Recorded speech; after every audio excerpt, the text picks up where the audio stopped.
Aujourd'hui dans la longère, c'est la Saint-Valentin. Et à la Saint-Valentin, on fait un canard mandarine. Alors est-ce que je vais faire toute la vidéo avec cette voix? Non, mais je peux faire la voix de François Cluzet, enfin, mais je suis pas un de ton fils, merde. Bref, pour accompagner ce canard mandarine, on va faire des pommes de terre à la suédoise. Donc pour ça, on prend une pomme de terre, elle était très grosse celle-là, donc je l'ai coupée en deux. Et je me sers de baguette chinoise pour venir faire des petites tranches d'environ 1 mm. Le but, c'est que ça fasse comme un petit éventail. On prépare ensuite une petite sauce. J'ai mis du sel, du poivre, du miel, du vinaigre de vin et de l'huile d'olive. On badigeonne bien les pommes de terre et ça part au four à 180 degrés pour 30 minutes. On va préparer la sauce ensuite. Je prends 2 échalotes, c'est même des échaillons qui sont des échalotes un petit peu plus grosses, que je viens peler et émincer. Et je prépare aussi 2 mandarines que je viens couper en deux. Dans une petite casserole, je mets une cuillère d'huile d'olive et je vais faire revenir mes échalotes pendant quelques minutes. Il faut qu'elles commencent à fondre et à un petit peu confire.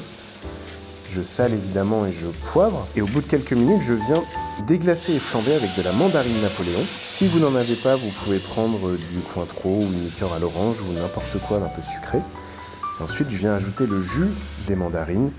Pareil, on laisse réduire et je viens mettre un verre de Pinot des Charentes plus un verre de vin rouge. Je ne sais pas si c'est une recette ou un cocktail que je fais là. Si vous n'avez pas de Pinot, vous pouvez mettre évidemment du Porto ou en tout cas un alcool un peu sucré. Ça ira très bien. Le but, c'est que la sauce soit douce et crémeuse. On rajoute une bonne noix de beurre et un petit peu de crème fraîche. On réduit ça. Il faut que la sauce soit vraiment confite. Ensuite, je prends un filet de canard.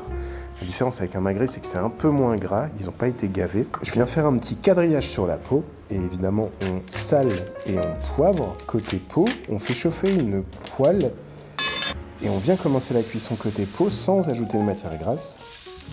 Vous allez voir, ça va rendre un peu de gras, et on va se servir de ce gras pour nourrir la viande et pour bien l'arroser. On retourne plusieurs fois pendant la cuisson, il va falloir entre 10 et 12 minutes à feu moyen. Faut regarder, moi je l'aime bien rosé. Comme c'est pour la Saint-Valentin et que c'est pour partager à deux, j'aime bien le couper dans le sens de la longueur. Oh, ça m'a l'air pas mal cette cuisson. Je mets un peu de sauce dans une assiette. La sauce, elle est bien confite, elle est bien nappante. Et voilà, enfin, mais aimez-vous, bordel de merde. Oh là là. Allez, je vous laisse vous occuper des bougies et de la bouteille de vin. Bon appétit.